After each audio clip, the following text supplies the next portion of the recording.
Aduna to'y usa ka tawo nga milabay sa pikas bahin no sa lalawigan ngadto sa usa ka lalawigan nya mukros na sila og border na sa iyang pagkrus sa border gi rekisa siya mga tinun-an na ug nagdala ba og mga butang o mga illegal nga butang nga ginadili no sa ilang lungsod. Matag higayon nga mukros siya sa border, rekisahan siya sa mga gwardya ug way nakita nga illegal, way nakita nga dili katuguan. Matag adlaw mulabang siya sa border gikan sa laing syudad padulong sa laing syudad.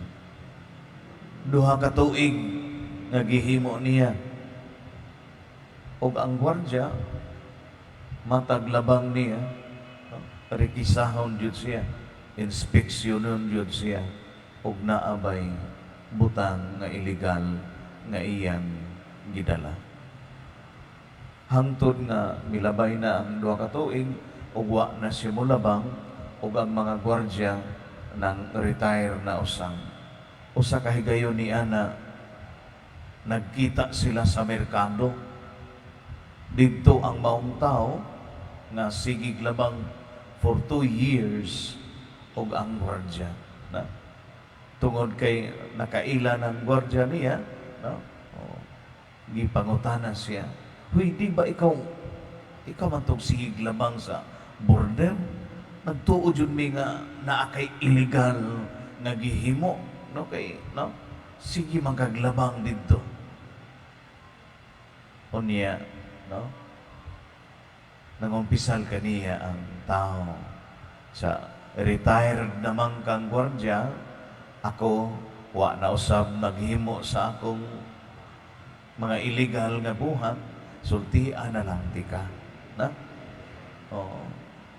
mulabang ko dito, dala ang akong dangki na so wa mo kahibalo nga ang dangki akong kinawang ug akong ibaligya dito sa pikas syudad."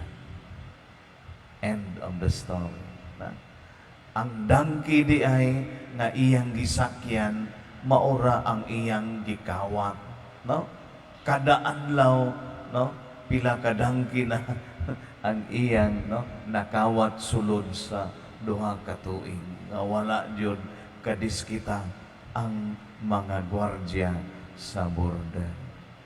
Mao to siya. Mga igsoon, mag-igsoon ko diha ni Kristo, maayong Pasko sa pagabanhaw sa atong Ginoong Hesukristo. Aniya na kita sa ikatulong Domingo sa pagkabanhaw sa atong Ginoo. Ug nindot kaayo ang atong ebanghelyo karon tungod kay kini nagsaysay man mahitungod sa usa ka pagpanaw. Panaw padulong sa Emmaus. Usa ka panaw nga walay paglaom padulong sa usa ka panaw ngadto sa kahingpit sa pagtuo kang Kristo. Gisaysay dinhi ang paglakat sa duha ka tinun-an ni Hesus pahilayo sa Jerusalem, palayo sa usa ka lugar di nahitabo ang pagpasakit ug kamatayon sa krus sa Ginoo. Daw dili nila maisip ug madawat ang maong paghitabo. Mipalayo sila nga subo ug bugat ang kasing-kasing. Mipalayo bisan man lamang magaanan ang ilang kasakit ug malimtan ang tanan. may pahilayo sila aron dili na madumduman ang dako kaayo nga trahedya ug ngilngig nga nahitabo sa ilang magtutudlo. Usahay sa atong kinabuhi, ilabi na gayod kung mawad-an kita og gimahal o miyembro sa pamilya, kung mahimo pa lang, dili na ta mobalik sa maong lugar aron malimtan ang tanan. Mao kini ang gibati sa duha ka tinun-an samtang naglakaw sila padulong sa Emmaus. Ang hunahuna kung kinsa nakaha karon sa ila ang adunay kaisog sa pagpadayon sa misyon sa ilang magtutudlo, sanglit namatay naman kini. Mao kini ang pagbati nga nasinati sa mga tinun-an sa atong Ginoo. Sa pagkamatay ni Kristo, daw namatay na usab ang tanan nilang paglaom o pagtuo.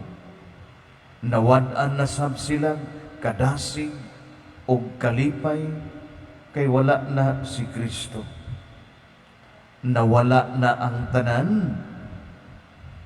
Kung tan-aw nato ang sitwasyon, masabta nato ang duha katinun-an ni Hesus.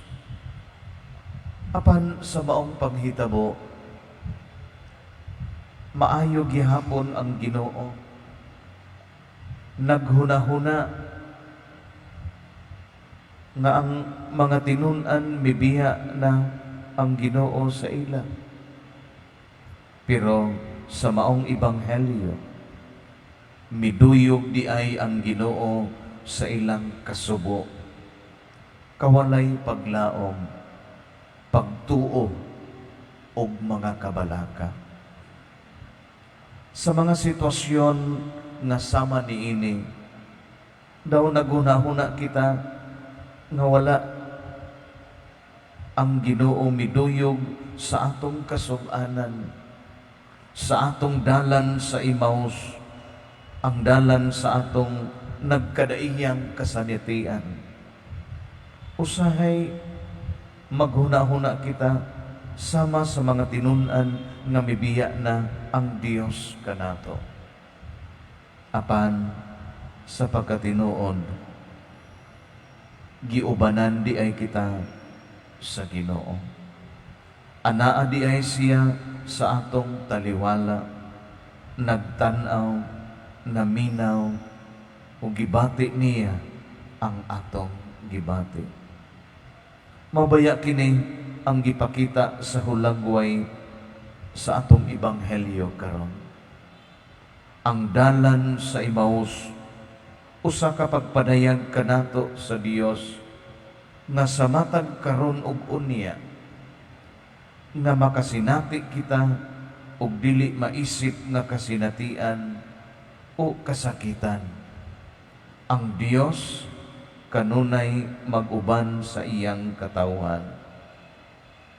Nagpasabot lamang kini nga kung kita nasubo, masubo usab ang Ginoo. Kung kita naghilak, mihilak ang Ginoo uban kanato. Kung kita kawad-an sa paglaom, ang Ginoo mawad-an sa paglaom kanato nga magpabilin kita nga matuohon kaniya. Ang Emmaus naghatag kanato sa nagkadaiyang dagway sa mga kasinatian sa atong kinabuhi. Apan ang Emmaus usab nagsimbolo nga ang Dios niduyog ug mikuyog bisan sa unsa man kining nagkadaiyang kasinatian natong mga tao.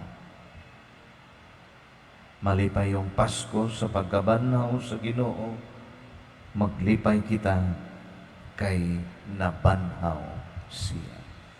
May hapon kanatong tanan.